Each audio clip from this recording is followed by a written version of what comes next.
Good afternoon, everybody. Thank you for joining my weekly live stream, my Financial Friday update, where I come to you pretty close to every Friday and give you an update on what's going on in the mortgage world, what's going on with your finances, and how we can help you to build wealth through home ownership. So appreciate you all joining me today. This is part four in my four-part series, even though I probably should have labeled it a four-part series in the beginning.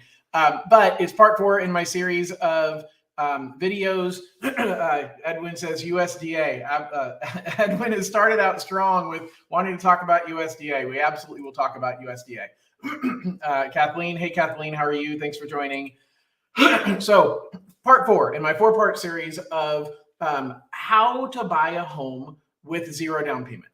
And I think this is a big question, a big topic that I covered specifics in the first three parts of the series about the GSFA Platinum program, the WISH program, and the CalHFA My Home program. But today my goal really is to put it all together. And I specifically, purposefully did it this way so that I could give you all the components, and then we'd spend time figuring out, how does this all fit together? What's the whole purpose of it? Can we really buy a home with zero down payment? And so really today's topic is unlocking the dream, buying your first home with zero down payment. And that's really what I'm going to focus on, is giving you all of the ins and outs of what you need, the pros and cons, the high level view of this. And then I'll have additional parts to this series down the road where we're going to dive deeper into specifically USDA, which I know Edwin just mentioned, dive into VA, different loan programs and how they fit into this. But we started first with the assistance programs. We're going to kind of tie it all together, and then we'll dive into the specific deep dives into the individual programs going forward. So right now I want to start with just a general, first I want to put out a question to the audience. Anybody who's watching live right now, please post what your questions are about down payment assistance, because I won't get to them right away, but I want to make sure I cover them through this presentation. If you're watching recorded, post your comments anyway about what questions you have. I will go back and cover those after the fact and give you responses. So give me, what are your questions about down payment assistance? Maybe your concerns, your success stories. What do you know about down payment assistance, and what do you want to know is really where I'd like to start. But where I want to start is zero down a reality or a marketing gimmick? And it's funny, when I thought about this presentation, I thought, that's kind of clickbaity. Is clickbaity? Is that the right conjugation of it? Is that even a verb? Anyway, it is very much a clickbait type of marketing, where it says, hey, I can get you a home with zero down payment. Sure you can. You're just trying to get me to talk to you, and you really don't have an option for zero down payment. And the fact is, historically, for years, that's been a lot of the case. There's been a lot of marketing done. People who say, hey, I can do loans with really, really low credit score. I can do a loan for you if you don't have a job. I can do this, I can do that. You know what? If it sounds too good to be true, it probably is. And so I'm going to go very simply into the fact of, there are options to do zero down payment, but there is a very big difference between zero down payment and zero out of pocket. And it's a very big misunderstanding, because you have two components to the cash that you need. You need your money for down payment, and then you need your money for closing costs. And so when people think zero down, first of all, it is not a myth. There's actually lots of ways I can do zero down payment. There are very few ways I can do zero out of pocket. It can be done. I'll tell you the two biggest ways that zero out of pocket can be done is, first and foremost, with seller credits. Now, seller credits we'll talk about a little bit later in this presentation, but seller credits require a market where sellers are willing to participate. And right now, we don't have a lot of inventory. We're in May of 2023, and sure, not a lot of people are wanting to buy, but even fewer people are wanting to sell. So there's still an inventory shortage, and it's harder to get credits for closing costs from the seller. It's not impossible, but it's harder. So that's the first way you can do zero out of pocket. The second way is some down payment assistance programs have the ability for you to get extra money over and above the actual down payment funds. And so we'll talk about that more today as well. But got to understand, Really big difference between zero down and zero out of pocket. An example is the VA home loan. Now, VA is an amazing loan. I'll talk more about it in a few minutes. But the VA home loan, everybody says, oh, yeah, I'm doing a VA loan. I don't need any money. VA does not pay your closing costs. So there is a big misunderstanding that with VA or even USDA that, oh, I don't need any money. You need to pay for closing costs. Now, there's ways we can help you with that, and I'll talk more about that today. So you can get zero out of pocket, but it's not automatic. Zero down does not mean zero out of pocket. It's critical that you understand that fact because it's a big component of, hey, is this really, when somebody says zero down, is it reality or marketing gimmick? It is reality. A lot of lenders still use it in a gimmicky way. They layer it with things that don't combine together. They'll say, hey, I can get you in a house with zero down payment. And I have programs where you can buy a house with a 500 credit score. And I have programs where you can buy a house even if you can't prove your income. Those are three different programs. You cannot get all three of them at the same time. And so you've got to understand that in the mortgage world, there's only three things we care about. We care about your cash, how much money you're bringing into the transaction.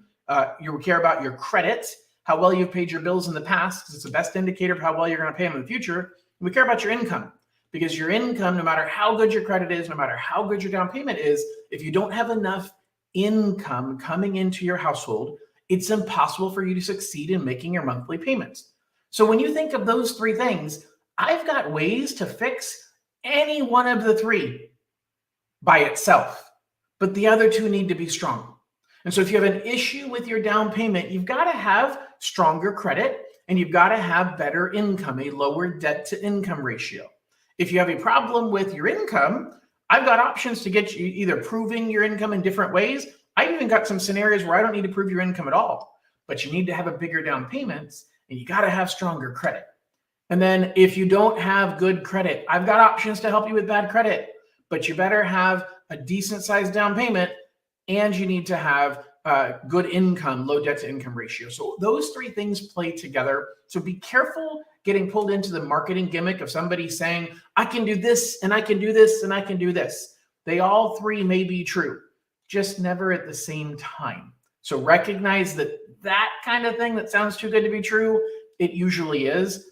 And the last thing I'll tell you about the gimmicky part is sometimes the fact is the interest rate is significantly higher than other programs, and it makes it unrealistic. I've seen some programs that say, hey, we'll do zero down payment down to a 580 credit score with this program, but the rates are at 9.5%.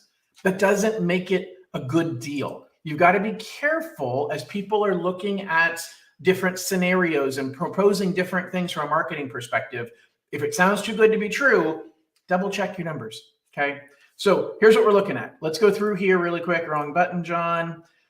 I want to pause for a second and talk about mortgage insurance, because in almost every situation, if you're buying a home with zero down payment, you're paying mortgage insurance.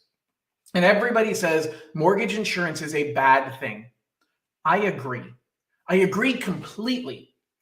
Mortgage insurance does nothing to protect you. Mortgage insurance protects the bank.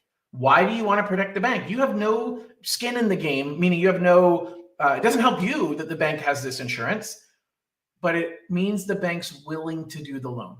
So it's a cost of doing a low down payment. And you say, fine, John, I'm just not going to buy a home with zero down payment then because I don't want to pay mortgage insurance. That's fine, but you're wasting a whole lot more money in rents than you're wasting in mortgage insurance.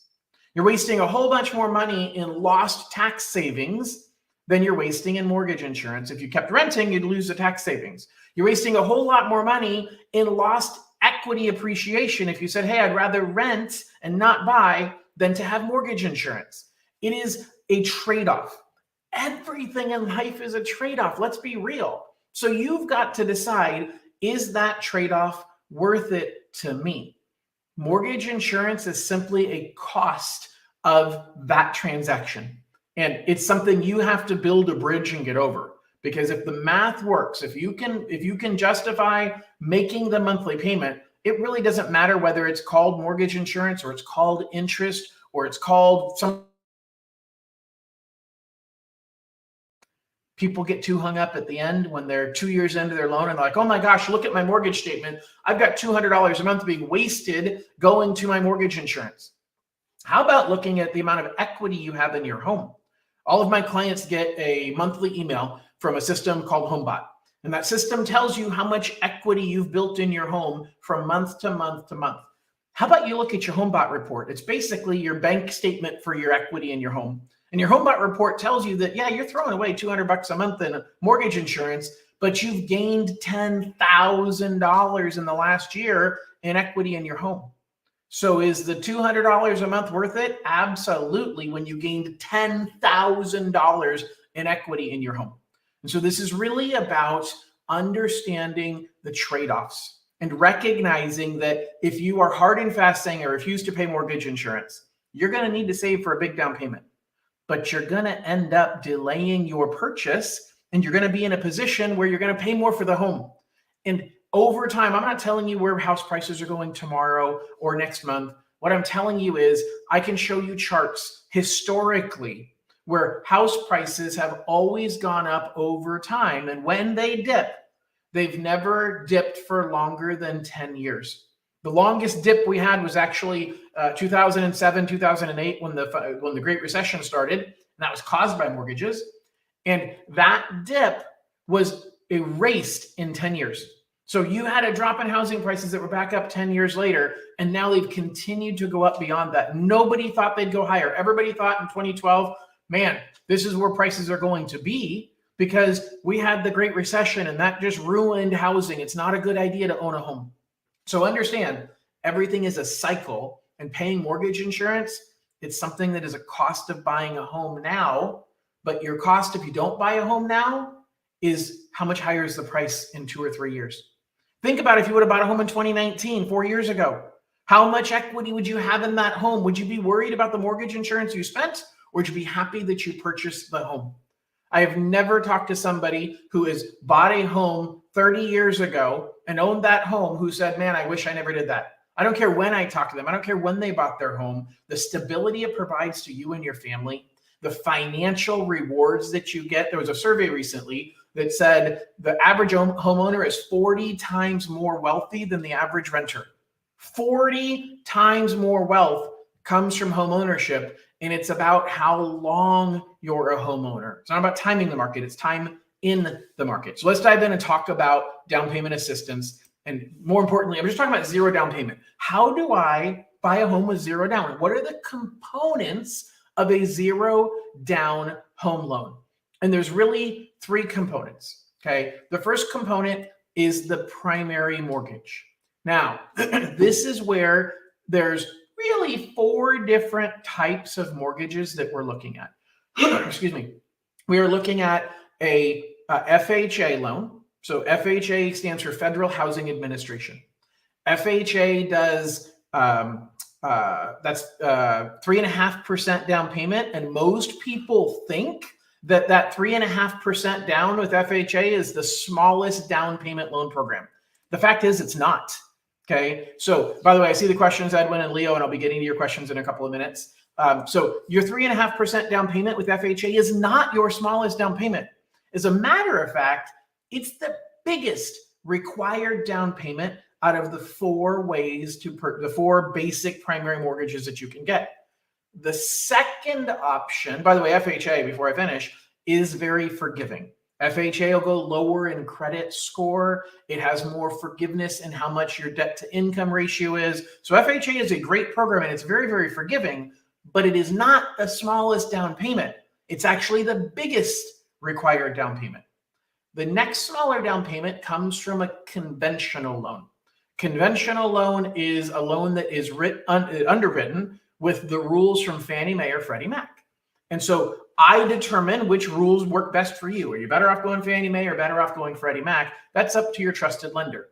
But the fact is, a conventional loan, if you are a first-time home buyer, only requires 3% down payment, a smaller down payment than an FHA loan.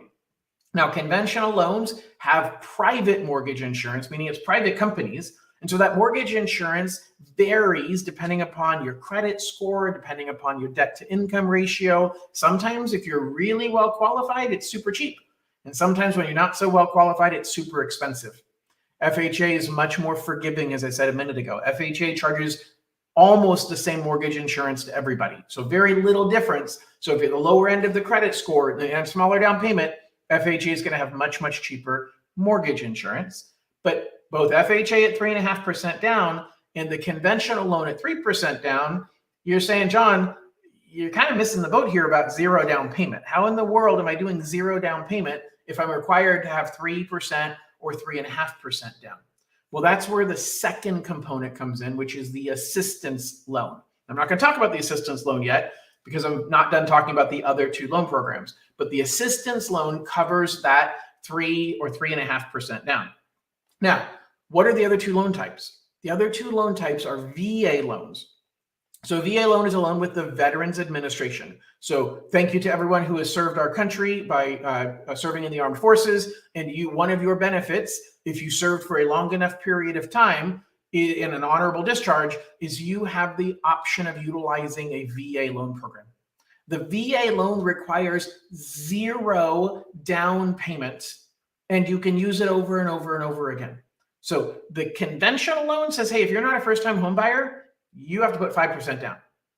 FHA, if you are a first-time home buyer, you can put 3%. FHA says you can put 3.5% down. I don't care if you're a first-time home buyer or if you just recently sold a home. I don't care. FHA doesn't care about that fact. You're at 3.5% down. VA says zero down no matter what. And VA does not charge monthly mortgage insurance. They just charge a one-time fee called a funding fee. And for our veterans who have a service-connected disability, that funding fee is actually waived. So VA is an amazing option. If you're putting a small down payment and you're a veteran, there's no better way to go about buying a home. Now, if you're putting a big down payment and you're a veteran, you may or may not think VA is the best option. I may or may not advise you to do VA. But VA is the third component or the third option for your primary mortgage. The fourth option is a USDA loan. I love USDA loans. As a matter of fact, Edwin asked me a question a couple minutes ago. Actually, it wasn't Edwin. Well, Edwin brought up USDA. Edwin's question was asking about his monthly payment with a zero down. Hold on one second here. Let's pull up his question. What's my monthly payment with zero down on a $700,000 home with a 750 credit score? Edwin, I am politely going to refuse to answer that. And I'll explain in a couple of minutes why, but it depends on what program we're using, and it depends on where the market interest rates are. It depends on what where you're buying and what the property taxes are in that market. So I'll happily have this conversation with you directly. So if you want to message me, Anna will put my contact information. You can go up on the top and you'll see johnloanking.com. And you can email me. I'd be happy to go over that with you. I'm not going to calculate payments on a live stream. I hope you understand why I'm saying it that way. But I definitely want to answer your question, but there's too many factors, and credit score is only one of them, but it's what program we're using, a lot of different things. Really quick, let's see what Leo's question was. Should I buy down my interest rate to 5.1% and spend $15,000 of that, or use half of that $15,000 to pay off my one-time mortgage insurance to bring down my loan? You know what's interesting about that, Leo? There's a third scenario, which is you just put more money down and borrow less on your mortgage. So what you're referring to is basically that you have $15,000 that you have as a chunk of money. And your two choices are, should I use it to buy down my interest rate, or should I use half of that money to pay off the mortgage insurance, which again, that helps you. Both of those help you temporarily. Temporarily. Why do I say temporarily? Because at a point when rates get to 4.25%, you're going to refinance that 5.1. So having a lower interest rate, when rates are up and you buy down that rate and they come back down below where you bought it down to, you've wasted the money. It is a permanent buy down in a temporary high rate environment. Okay, permanent buy down in a temporary high rate environment is not a good idea. Honestly, neither is prepaying your mortgage insurance. Now, there's times when it's necessary in order to qualify. Both those scenarios, buying down your interest rate or prepaying your mortgage insurance are necessary when in order to qualify. But the fact of the matter is, I believe you're going to refinance sooner than your recovery of the money you spent will be made up with your monthly payment savings. Let me say that in a simpler way. If you spent $15,000 to buy down your interest rate and that saves you $2,000 a year in interest, it takes you 7.5 years of saving that money in interest to make up for the 15 grand you spent. Are you going to keep this mortgage? By the way, I don't know that you're going to save $22,000 a year. I'm just using that as an example. Are you going to keep this loan for 7.5 years? You're not. So it's a horrible idea to do that. Versus if you paid down your balance and you owed $15,000 less, it will not give you as big of a monthly payment savings. It won't. But what it will do is it will keep the money in your pocket so that later when you refinance, you will be refinancing with that money still being yours because you owed less money. So if you can afford the monthly payment at today's interest rates, and you can afford that monthly payment, including your mortgage insurance, pay it. Because you're better off either keeping that money in your pocket as a rainy day fund. Too many people forget about savings and keeping it as a rainy day fund, or pay it down towards your principal. But I'll tell you that as a general rule of where interest rates are at right now, going up and down, I am not a huge fan of buying down significantly the interest rate. Now, if you have a seller like a builder, and the builder is saying, hey, I'm giving you this money, you just have a choice, but you have to use it towards closing costs. Well, cool. Then one of those two scenarios is perfectly valid because you can't use the seller's money to pay down your principal. So that part I understand. But if you're simply looking at my advice, I think door number 3. I think that financially where we're at right now, we're going to see interest rates back in the 4s in the next 2 to 3 years. I think good chance sooner. I think we're headed towards a recession faster than we'd like to think, and that's going to drive interest rates down. I don't want to put a date on it because I don't know. I'm just predicting the future here. And if I was really good at predicting the future, I would have bought Tesla when it was low and sold it when it was high, and you wouldn't be talking to me right now. So anyway, hopefully, Leo, that helps. Let's get back to, so I talked about FHA loans at 3.5% down, conventional loans being at 3% down if you're a first-time home buyer, and VA loans USDA. I'm actually going to do a next Friday's live stream is going to be on the USDA loan program because it's really an amazing program that people thoroughly misunderstand. USDA, now you'd say, John, I don't understand. USDA is the Department of Agriculture. Why in the heck are they doing anything with lending? Well, the fact is that USDA, being the Department of Agriculture, had a major problem years ago because they had all of the dairy farms and all the rest of the farms in middle America, the flyover states. Since I don't live in a flyover state, I can call them flyover states. And they couldn't keep workers because there were no banks that would loan out in those markets, and they had a shortage of money available to help them become homeowners. And so USDA said, we got to take care of our farmers because we can't we can't service the agriculture industry if we don't have workers to service that industry. And so they created a loan program. It's designed to be in specific geographic areas that are deemed rural. Say that word 4 times fast. Rural. Sound like Scooby-Doo. Rural. Anyway, a rural loan in a rural area. So depending upon where you live, your major geographic, your major towns, metropolitan areas, you can't do a USDA loan. But if you're moving outside of town, and there's some weird pockets that are considered outside of town. But an example, just a simple example here in the Central Valley is Galt, which is just south of Sacramento, just north of Stockton and Tracy. And Galt is a good-sized city that has grown up significantly in the last 20 years. But the geographic restrictions, the rules on what areas haven't changed in the last 20 years. So you've got a lot of grandfathered areas that have become highly populated, but you can still do USDA loan. USDA is an amazing loan product. It is 0 down payment. Everybody can qualify for it. You don't even have to be a first-time home buyer. The key is there's pretty significant income limits. It's harder to qualify for a USDA loan because you have to be under a certain amount of income. And you have a geographic restriction. For a lot of people, that isn't an option. But USDA, if you're willing and looking in those areas, USDA is an amazing loan product that helps you buy a home with zero down payment. Literally, the loan program finances the entire purchase price. So let's talk about the second component. The second component of how to buy a home with zero down payment is the assistance loan. So going back to FHA and conventional loans, you have to put 3 to 3.5% down. Well, John, where's that money coming from? It's coming from a second mortgage and sometimes even a third mortgage on the property. Those loans are coming from, not from private banks. Private banks we can do a first and a second, but we're not going to loan you more than around 90%, sometimes even maximum of 80% of the total price of the home. So if you said, John, I want to buy a $1 million home and show me all the different ways you can structure it. Well, one of the options is I could do a $600,000 first and a $200,000 second, and I'm loaning you 80% of the value of the home with a first mortgage and a second mortgage. But that second mortgage will not get you to 100%. This is not 2005, where private banks, where non-governmental backed programs will not go to 100% of the value of the home. As a matter of fact, they won't even come close to what you can get with just simply an FHA, a VA, conventional loan, or USDA. So what am I talking about? I'm talking about the assistance loans that come from a nonprofit organization or a government entity.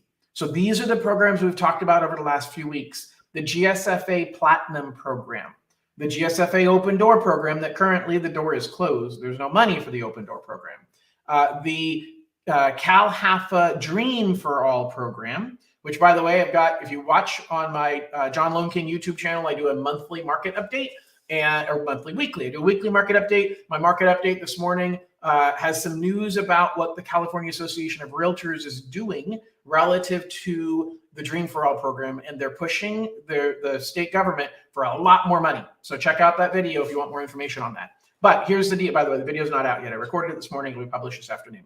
But here's the deal. With Dream for All program, that is an example of one of these assistance loans. The Cal HFA My Home program is an example of the assistance loan. The Cal HFA ZIP program and the WISH program are all examples of assistance loans. But you have other programs as well. You have assistance loans that you can get from specific cities. So again, I'm speaking in Northern California just because I'm most familiar with these. And you've got Sacramento Housing Authority, SHRA, Sacramento Housing Regional, something like that, SRHA, Sacramento Region Housing Authority. And they have programs where they will give you a significant amount of down payment assistance, but it's tied to a particular home. And so they built this home and they're selling this home with the assistance. There's a lot of demand, a lot of people wanting to buy them. City of Rockland, just in the northeast edge of Sacramento, has a down payment assistance program that is tied to a particular condominium project. So you can Google down payment assistance in the city of blank and figure out what that down payment assistance program is, but more importantly, figure out if they have money. Because all of these down payment assistance programs that are separate from the ones that I had just talked about, by the way, even the ones that are statewide run out of money. The WISH program runs out of money.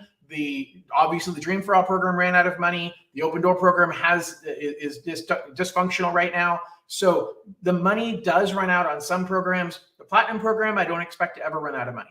The My Home program and the ZIP program, I don't ever expect to run out of money. So there are restrictions with funding on these local programs. Some are run at the county level as well, but you have to be very careful as you dig into these. San Joaquin County, which is where I ran my business for a very, very long time in the Central Valley.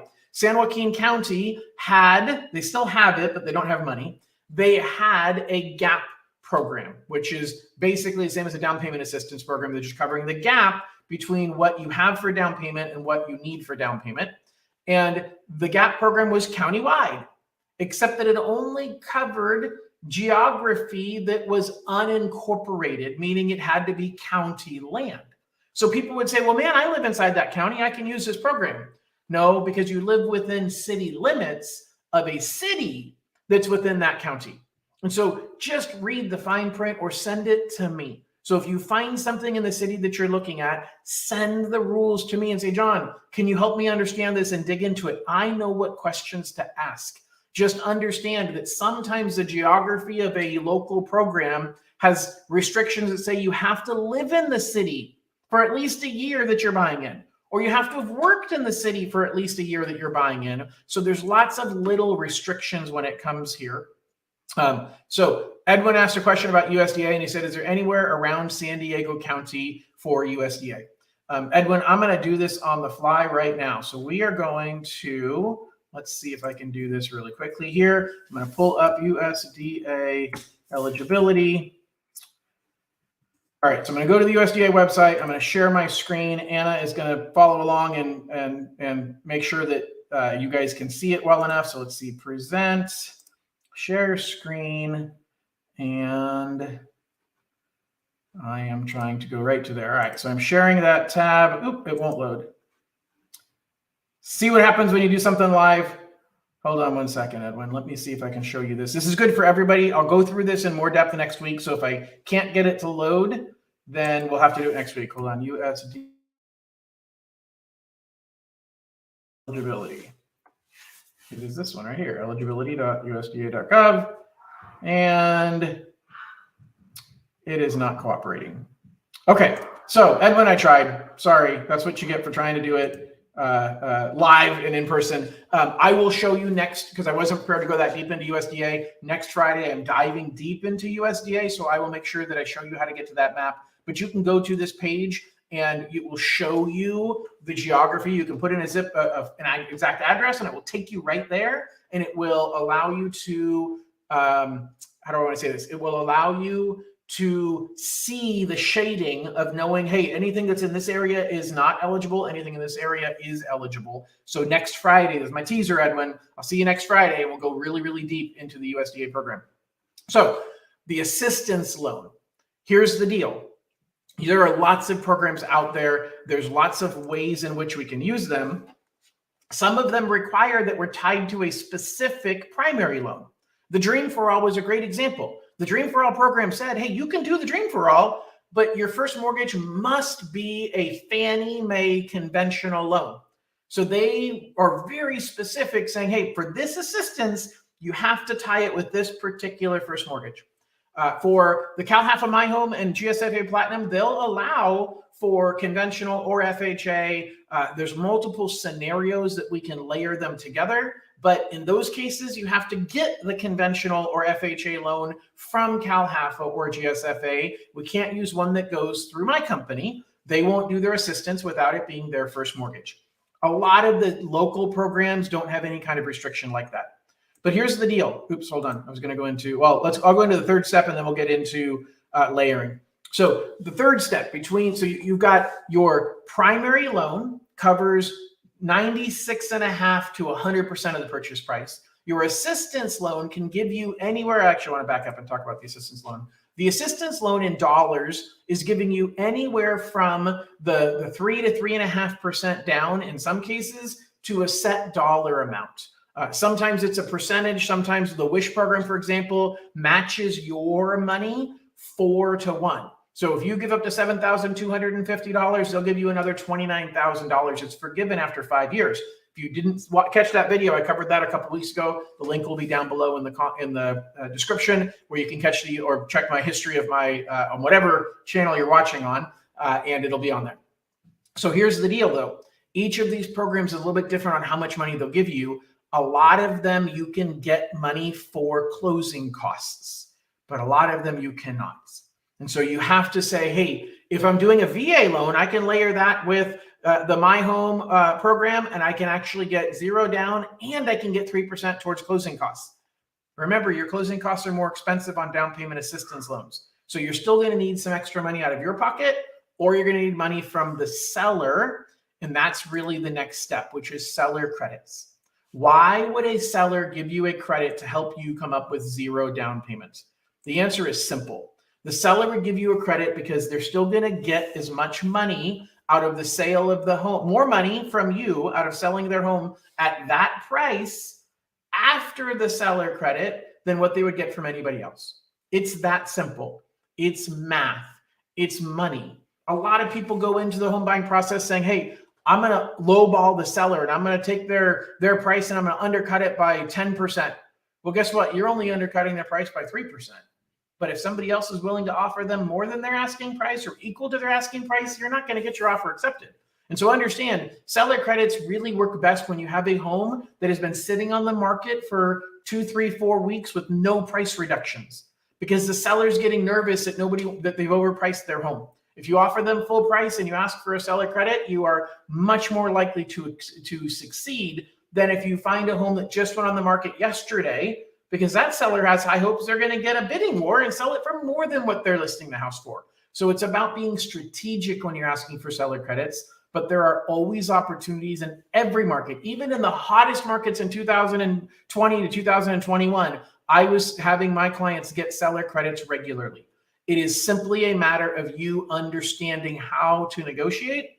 And guess what? The best news is it's not up to you to know how to negotiate. It's up to you to pick a great real estate agent who will help you negotiate. That's the key. All right. So which assistance program is better? John, you've convinced me. I want to buy a house with 0 down payment. Which one should I choose? Well, the biggest part has to do with, first of all, what do you qualify for? Because I can tell you, I think this one's better. But if you don't qualify for it, then you can't use it anyway. So the first step is, John, what do I qualify for? And then if I have multiple options, then I'm going to guide you into which one's better.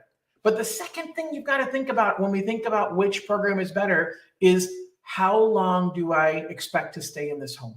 Some programs are grant programs, but they're forgiven only if you keep the home for 5 years. And so if you sell the home before 5 years, it wasn't forgiven money. So you need to think about those things, and I'll help you go through those things. I think all of the programs have pros and cons. And I think it ultimately comes down to education and guidance. So I'm going to educate you, and then I'm going to guide you. I'm going to give you my advice on what I think you should do and where I think you should go from there. All right. So Edwin, I'll answer your question in a couple minutes. I like your question. It's off topic, but I'm happy to answer it. It has to do with the stock market and interest rates and all that kind of stuff. So I'll cover that in just a second. All right. So can I layer programs together? The answer is sometimes. Sometimes. What I'll tell you is the statewide programs, you can't layer them with another statewide program. But with the exception of Wish. So the GSFA Platinum, the GSFA Open Door, the CalHFA My Home, we can't layer them together. You get to pick one or you pick the other. You cannot pick and choose pieces of both. But the city and county programs and the Wish program often can be layered with the GSFA Platinum or with the CalHFA My Home. So each program is going to have their own rules. And the key is what is called lien position. So GSFA Platinum says, look, we're going to have the first mortgage, the primary FHA or conventional loan, and we're going to have the second mortgage, which is my Platinum Assistance Loan, or in the CalHFA case, the My Home program. That's your second mortgage. And they have to have first and second lien position. The Wish program says, I don't care what lien I'm in. I don't care. If you already have a first and a second and a third, I'll be fourth. I don't care. Some city and county programs say the same thing. And they say, I don't care. I'm okay being in third lien position. Then you can utilize those programs together. But you have one more thing you have to be aware of, which is maximum combined loan amount. There is a maximum on all of these programs of the most you can borrow as a percentage of your home price. So even if you wanted to layer programs together to give you more money, they won't let you. Now, you can still get the extra money, but you have to use it to borrow less money on your first mortgage. It's just like how the Dream for All program will work when it comes back, which is, hey, they're giving you 20% towards the purchase price. Well, clearly you're not using 20% to pay for closing costs. So you're using a large portion of it to pay for your down payments. Even though you aren't required to put that big of a down payment, you're using a large portion of it to put a bigger than required down payment. So that's the theory behind layering these together. If the program is allowing their money to be in third or fourth lien position, you can absolutely layer them together. Of the statewide programs, the Wish is the only program that says, I don't care. I'm okay in being a subordinate lien to other subordinate liens. I'm okay with being a third or a fourth mortgage. I don't care. All right. Couple of more things I want to cover, and then I'll cover Edwin's question. If you guys have any questions about anything, whether it's down payment assistance related or as Edwin is doing a great job of, ask me anything. I'm okay. I'm here, and I'd love to answer your questions. So is it a good time to buy with down payment assistance? My answer is maybe. Here's the deal. If you think that you're going to sell the home soon, you don't think you're going to be there for a long time, you got to worry because you're borrowing more than what the house is worth. And when you sell the house, you have to pay your realtor fees to sell the house. So let's pretend that you bought a house right now for $500,000 and you did down payment assistance. So you're going to owe a total of $520,000 on the home. Let's pretend the house price went up to $550,000. Okay, you're going to pay easily 5 to 6% of the price of the home in fees to the real estate agent. So you're talking about paying $25,000 easily in fees to sell that $550,000 home. And you borrowed $520,000. So you barely have $5,000 of equity out of the home. And the truth is there could be other costs associated with selling the home, seller credits you have to give to the buyer. So that house that went up by 50 grand, you might be underwater in. Now, I'm not trying to talk you out of buying a home because I'm telling you that the housing market is a speeding train. And it is going down the track really, really quick. And you've got to figure out how to jump on that train if you are a first-time home buyer. And so down payment assistance, you are better jumping on now and being a little bit underwater because the train's going to keep speeding along. Again, I'm not guaranteeing how quickly we're going to see appreciation, but over time, the housing market is always going up. That's just inflation. That's normal economic activity. And so you're on there, you're underwater a little bit, and then the house price starts going up, and now you're above water. But if you plan on selling in the next couple of years, you're probably not going to walk away with much of anything, and you might be coming up with extra money out of your pocket. And so again, I get paid to sell you on mortgages, and I'm telling you that there are times when it is a bad idea because I am not here to convince you to do something that's a bad idea. What I'm here to do is to guide you and educate you. And so hopefully that's what you're feeling right now I think overall, if the only reason you cannot buy today is because you don't have the down payment money, but you have good credit, you have good income, you have expectation of stability of income, that's an important one as we look at the economy going forward, the expectation of stability of income. But if you have those things and you're comfortable with the monthly payment you're going to spend on a home, then do not let down payment assistance get in your way. Now, sometimes you should take the leap, even if you're not, let's say, for example, you're not comfortable with the monthly payment. Well, then either compromise to lower your house price or make some concessions. Buy with a friend or a family member, or stop investing as much money into your 401k for a period of time. There's lots of things, and we talk about that in the future as well, as far as the trade-off of 401k investments versus buying a home, and when you should sacrifice one versus the other. So I think that's really, really important to understand. All right. The last thing I'm going to talk about before I get into the questions that are waiting here, what are my next steps? So Anna's going to put a QR code up above that's going to tell you how to get started with me. That is, or this one right here, so you can't see me anymore. That's okay. So your next steps is for you to start the homeownership journey. Scan that QR code. It'll take you to my website, John Loan King. It will allow you to download my mobile app and then follow me on YouTube. Anna, you can go ahead and get rid of that. So you can go there. I think there's another banner you have that. Yep, that's the one I was thinking about right there. So you can scan that QR code right there. If you're ready to get started, there's no obligation. There's no cost. We do a soft credit inquiry. We don't charge anything for that. And we just have a consultation and talk about what your options are. All right, so let's dive into questions. All right, so are the Warriors going to beat the Lakers tonight? That's a great question. Edwin, I'm a Kings fan. I'm a Kings fan because it's my name. So I live in the Sacramento market. By the way, I got to tell you, I'm actually not much of a basketball fan. Hopefully that doesn't make you think less of me. I have traumatic memories of basketball as a child because I'm tall. I'm 6'3", 6'4", somewhere right around there. And everybody thought, oh my gosh, John, you're going to be great at basketball. I want you to be on my team. And I said, I'm not any good. And they put me on their team anyway, and I proved them wrong. And I was right. I can't play. So I was never a fan of basketball. My youngest loves basketball, so we went to some Kings games this year. I personally, the Warriors beat the Kings, so therefore I want the Lakers to beat the Warriors because, well, I'm just spiteful that way. You asked the question, Edwin. I got to give you the answer. All right, so let's go back to the question here, Edwin. Why is the stock market down if lower rates are coming? So they are. I'm not even going to bring up that question. Edwin made a comment that I'm going to leave off, and it wasn't. I'll say it. He says, you mean the queens instead of the kings? Okay, Edwin, thank you. All right, so the stock market. Here's the deal. The stock market being down has a lot of challenge. Normally, let me say this clearly. Normally, what is good news for the stock market is bad news for mortgages. So normally, if the stock market's doing well, then it's bad news for mortgages, which means mortgage rates are going up. That is normal.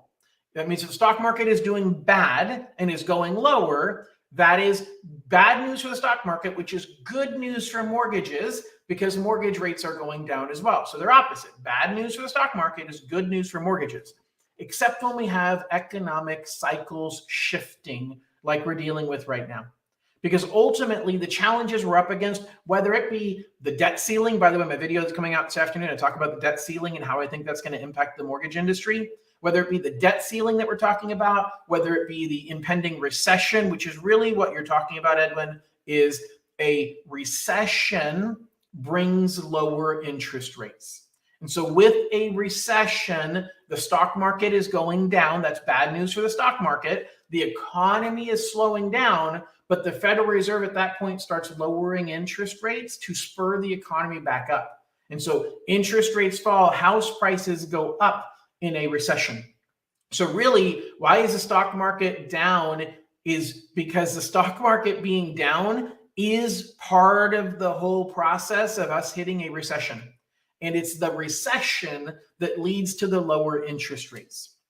I don't know if that makes complete sense. Hopefully those pieces tie together. If you want some clarification, post a comment here and I'm happy to clarify whether it's Edwin or anybody else. But the fact of the matter is that recessions are good for the housing market in general. Now we have a weird dynamic right now because good news for the housing market from a buyer perspective might actually be bad news.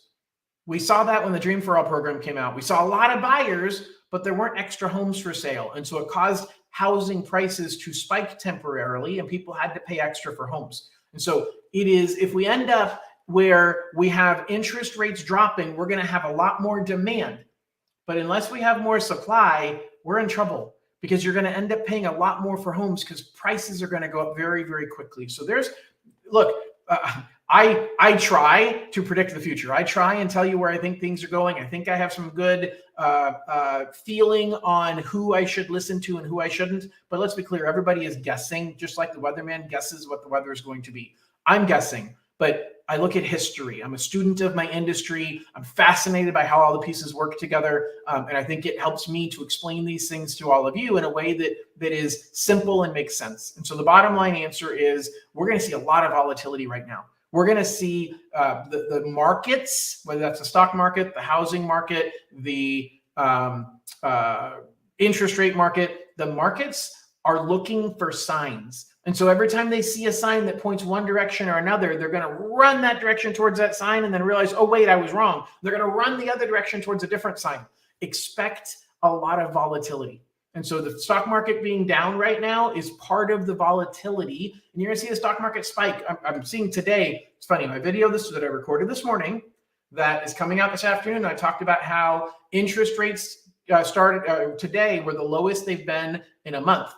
Well, the market has proven me wrong because the market is raising interest rates right now. The volatility today in the mortgage market is pretty high. A lot of movement in the mortgage market. Same thing with what's going on in the stock market. We've got banks that are likely to fail again. A lot of turmoil. And that's my point. All of that turmoil leads to volatility, and we're going to see nothing stay the same until we end up either A, clearly not going to hit a recession and we hit the soft landing that the federal government is hoping for. I don't see it happening. Or we hit the recession. And at that point in time, we have job losses. It is a challenge for the people that lose their jobs. But remember, 90% of the people that are employed will stay employed, because unemployment goes from 3% to 13%, meaning that only 10% of the people that are currently employed lose their job. 90% keep their job. You're one of those 90%. You have an opportunity as the market now becomes a better buy, because you can get lower interest rates. But if there's no more inventory, you're going to see higher prices, which brings me back to why I think buying today is better, because you can refinance at that point in time. You've locked in today's price. Gang, I don't see any other questions, so I'm going to go ahead and wrap this up. I really appreciate the time today. As a reminder, this is the fourth part in my 4-part series about how to buy a home with zero down. Next week, I'm going to start talking more about the actual loan programs, and I'm going to talk about the USDA program and give you really deep dive into USDA. Edwin, I'll see you here so I can answer your questions about where can you do USDA? How can you make that work? I hope this is valuable. Please share this with everybody that you know. That would be the biggest thing you can do to help me out, is to spread the word. I had somebody on my YouTube yesterday say that my content is really good and I should be getting more views. I deserve more views than I'm getting. I agree. I deserve more views than I'm getting. So help me get more views. Spread the word. Share my content out there. I really appreciate it. I hope everybody has an absolutely wonderful weekend. And don't forget, I'm here to do mortgages. So if you know anybody or if you need a mortgage, give me a holler or click on that QR code right there. Thanks, everybody. Have a great weekend.